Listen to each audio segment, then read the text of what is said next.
Le street workout, c'est vraiment un sport génial. Tu es capable de faire des tractions à un bras, des pompes à un bras, des muscle-up, des front levers. Mais toutes les figures que tu as vues à l'écran vont demander énormément de force. Elles ne sont pas faciles. Et énormément de pratiquants vont être bloqués, stagnés. Ils ne vont pas savoir quoi faire pour devenir plus fort. Et la véritable raison, c'est tout simplement parce qu'ils ne suivent pas les 5 règles que je vais t'expliquer. Si tu appliques dans tes entraînements absolument tout ce que je vais te dire, je te garantis que tu deviendras beaucoup plus fort. La règle numéro 1, ça va être d'utiliser la bonne variation au bon moment. Et ça va être applicable dans absolument toutes les sphères du street workout. Si par exemple tu fais des figures statiques, ne tente pas de full front lever si tu n'es incapable de maintenir ne serait-ce que l'advanced stock front lever, ça n'a aucun sens. Si tu veux réellement progresser en traction, ça ne sert à rien de se lester si tu es incapable de faire de belles tractions au poids du corps. Tu dois comprendre qu'il n'y a vraiment aucune honte à utiliser des exercices qui vont paraître moins prestigieux, où tu vas utiliser des bandes élastiques, où on va sentir que tu débutes sur ce mouvement. Au contraire, c'est la chose la plus intelligente que tu peux faire. Là, dis-toi maintenant que ça fait plus d'un an que je n'ai pas travaillé mes front lever pull-up. Je vais te montrer ce que c'est. Là, la probabilité que j'échoue, elle est de 80%.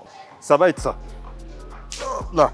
Mais maintenant, pour bien travailler, il est beaucoup plus smart de passer en advanced stock et de faire du volume comme ça pour moi. Parce que là, c'est plus possible pour moi de faire du volume avec la forme normale en full. C'est trop dur. Et là, la pire erreur que je puisse faire, c'est me baser sur mon ego et me dire « Haha, alors il y a un an, j'étais trop fort et par conséquent, je vais m'entraîner en full. » C'est la pire chose à faire. Il faut que je m'entraîne soit en tuck, soit en advanced tuck pour récupérer mon niveau. La bonne variation au bon moment. Moi, il faut savoir qu'à mes débuts dans le street workout, lorsque j'étais débile, je pensais que ceux qui utilisaient des bandes élastiques, je les voyais tout simplement comme des faibles et je pensais qu'ils n'avaient rien compris. En réalité, c'était tout simplement moi qui étais totalement débile et qui n'avais rien compris à ce sport. Aujourd'hui, je suis le premier à te dire « Achète des bandes élastiques, utilise les bandes élastiques encore dans chaque vidéo que je fais. » Et cela va nous emmener maintenant au point suivant qui va être comment tu vas utiliser ces bandes élastiques, comment tu vas utiliser ces variations. Tu dois être le plus spécifique possible dans ton entraînement. Ça, Dieu merci, c'est quelque chose que j'avais intégré dans mes entraînements tout au long de mon aventure dans le street workout, mais il y a énormément de personnes qui ne comprennent pas cette règle, pensent la comprendre, mais en réalité, c'est totalement faux. Ils sont totalement à côté de la plaque. La spécificité, c'est très simple. Si tu veux courir plus vite, cours. Si tu veux sauter plus haut, saute. Si tu veux devenir meilleur en pompe, fais des pompes. Ce n'est pas en te concentrant sur les tractions et les tractions lestées que ton front lever viendra. En street workout, tu devras faire la différence entre deux choses bien distinctes. Les exercices que je vais appeler exercices de type cœur et les exercices accessoires. Les exercices de type cœur, ça va être les exercices qui vont directement être reliés à ce que tu souhaites apprendre en amont. Si tu souhaites réussir à faire des tractions, les exercices cœur vont être les tractions assistées, les tractions australiennes, les tractions négatives. Et les exercices qui peuvent être considérés comme accessoires, ça pourrait être par exemple comme le curl biceps ou le tirage vertical si tu travailles aussi en salle de sport. Et pour le front lever, c'est la même logique. Les exercices cœur vont être toutes les dérivées, que ce soit dynamique ou statique, du front lever. Maintenant, les exercices accessoires peuvent être par exemple les tractions lestées. Donc la plus grosse erreur que les débutants vont faire, c'est qu'ils vont mettre énormément d'exercices dans leurs entraînements en se disant c'est parfait, je vais énormément travailler, je vais énormément progresser. Donc tu dois bien comprendre que ton corps, il en a rien à faire que tu rajoutes 73 exercices dans ton entraînement, que tu sois fatigué, etc. Lui, ce qui va vraiment l'intéresser, c'est quel exercice tu vas implémenter pour avancer dans l'exercice X en question. T'as beau faire des séries de tractions à plus 50 kg, des 100 répétitions, ça ne veut pas dire que tu réussiras les tractions à un bras.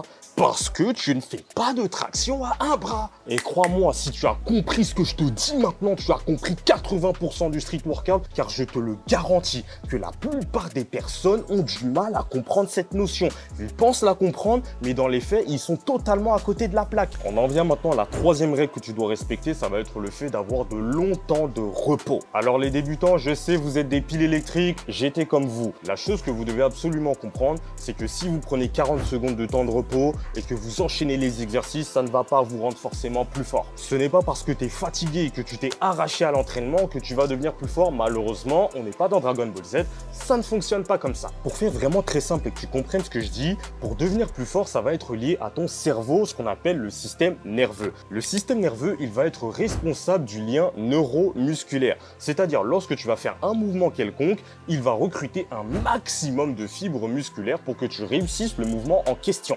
Donc en réalité, lorsque tu cherches à devenir plus fort, tu ne cherches pas à être fatigué, à être KO, tu cherches tout simplement à que tes muscles fonctionnent bien en synergie. Donc par conséquent, on va prendre un exemple très simple, le front lever. Si tu souhaites améliorer ton front lever, ce qui va être très pertinent, c'est d'avoir un maximum de temps sous tension. Par conséquent, si tu prends 40 secondes de temps de repos et que tu n'es pas capable de maintenir la figure pour ta série suivante, c'est totalement débile parce que tu ne crées pas les adaptations nécessaires, tu n'as pas de temps sous tension. Si tu souhaites devenir plus fort en traction et que tu prends 30 secondes de temps de repos et qu'à la série suivante, tu es incapable de faire les tractions, mais comment tu veux devenir plus fort en fait? Parce que le mouvement en lui-même n'est même pas effectué, tu es allé à l'échec. Et je sais que ça, c'est une notion un peu technique. On se dit forcément, si on va à l'échec, on va créer des adaptations, on va devenir plus fort. Non, si tu es allé à l'échec, c'est que tu as échoué et c'est que tu n'as rien fait. Donc si tu souhaites devenir plus fort sur un mouvement, le temps de repos minimal que je veux que tu prennes va tourner autour de 3 minutes. Tu peux aller à 4, 5, 6, 7 minutes, même si tu le souhaites. Dis-toi que là, actuellement, je suis à Bali et je m'entraîne à Obsidian et j'ai rencontré Dima Pool qui est actuellement dans notre catégorie le meilleur puller du monde. C'est très simple, pour 74 kg, il est capable de réaliser une traction à plus de 115 kg. Et lui, il m'a expliqué que lorsqu'il a des séances où il est vraiment focus uniquement sur de la pure force, où il va faire des séries à 100 kg, 110 kg, lui, c'est même pas 5 minutes de temps de repos qu'il prend. C'est pas 6 minutes, c'est pas 7 minutes. Non, c'est 15, 20 minutes de temps de repos qu'il va prendre. Moi, personnellement, je ne vais jamais faire ça parce que sinon, je vais m'entraîner pendant 4 heures. Mais tout ça pour te dire que lorsqu'on parle de force, le temps de repos est vraiment très important. La logique qu'il a derrière, c'est qu'il veut être sûr de totalement récupérer pour réussir ses séries suivantes. Et je sais qu'en planche, il n'est pas rare de voir certaines personnes qui prennent 10 minutes de temps de repos. Moi, personnellement, si tu veux savoir, mes temps de repos, ils vont varier entre 3 à 7 minutes. Je t'ai dit qu'il était très important de travailler son système nerveux car il était responsable du lien neuromusculaire. Maintenant, pour la règle numéro 4, si tu souhaites vraiment devenir plus fort en street workout, il est très important de développer une masse musculaire intéressante. En bref, deviens beaucoup plus musclé. Parce que réfléchissons, le rôle du système nerveux, c'est de recruter un maximum de fibres musculaires, comme je te l'ai dit précédemment, pour que ton corps fonctionne en synergie, pour que tu déploies le maximum de force possible. Mais maintenant, imagine que tu donnes à ton système nerveux énormément de fibres musculaires supplémentaires. Qu'est-ce qui va se passer? Ce qui va se passer, c'est qu'il aura encore beaucoup plus de fibres musculaires à disposition pour t'aider dans ta quête de force. Et si tu regardes n'importe quel top athlète de street workout, voire même les gymnastes, voire même les crossfitters, ils ont tous une masse musculaire intéressante. Je ne dis pas que ce sont des bodybuilders qui sont hyper musclés, mais ce ne sont pas des gringalets. Donc si tu souhaites devenir plus fort dans n'importe quel domaine dans le street workout, il faut que tu fasses de l'hypertrophie. L'hypertrophie, ça va être une méthode d'entraînement où tu vas t'entraîner autour de 6 à 15 répétitions avec une contrainte mécanique suffisamment forte pour créer les adaptations nécessaires pour que tu développes plus de muscles. Il est très facile de le faire avec les tractions, les pompes, les dips. Et si tu souhaites aller encore plus loin, il te suffit de rajouter du poids pour augmenter l'intensité et la contrainte mécanique pour construire encore plus de muscles. Et là, crois-moi, tu as le combo parfait. Tu travailles ton système nerveux et en plus de ça, tu as énormément de fibres musculaires. En termes de force, tu vas exploser. Et la dernière règle, si tu souhaites vraiment devenir beaucoup plus fort en street workout et réussir toutes les figures que tu as dans la tête, ça va tout simplement être le fait d'être constant. Le problème en 2024, c'est qu'on va avoir accès aux réseaux sociaux et qu'il va y avoir énormément de personnes qui vont développer un sentiment d'infériorité parce qu'ils vont voir d'autres personnes qui s'entraînent depuis bien moins longtemps qu'elles avoir des résultats vraiment supérieurs. Tu dois comprendre que l'algorithme Instagram, lorsque tu t'intéresses au street workout, il va te montrer que le top 1% des meilleurs athlètes ou les génies entre guillemets. La chose que tu dois comprendre, c'est qu'on est absolument tous différents et qu'on avance tous vers la progression. Maintenant, certaines personnes vont avancer devant nous et d'autres personnes vont avancer derrière nous. Maintenant, dis-toi que moi, pendant 7 ans, j'ai avancé derrière énormément de personnes, mais je me suis concentré sur une seule et unique chose, le présent, m'entraîner. Je suis resté constant, j'ai continué d'avancer et ce qui s'est passé, c'est qu'au fur et à mesure, je me suis développé et j'ai amélioré énormément d'aspects de mon street workout. Et ça va être la même chose pour toi. Parfois, tu te rends pas compte, mais tu te compares à des personnes, ça fait 10 ans qu'ils s'entraînent, alors que toi, ça va faire 1 mois, 2 mois, 1 an, et tu vas te dire, ouais, mais lui, il est capable de faire ça. Ouais, mais lui, il a dansé la danse de street workout pendant plus de 10 ans. Si maintenant, tu me vois faire des tractions à un bras comme ça avec cette telle aisance, eh ben, dis-toi que ça fait 6 ans que je répète ce mouvement encore et encore,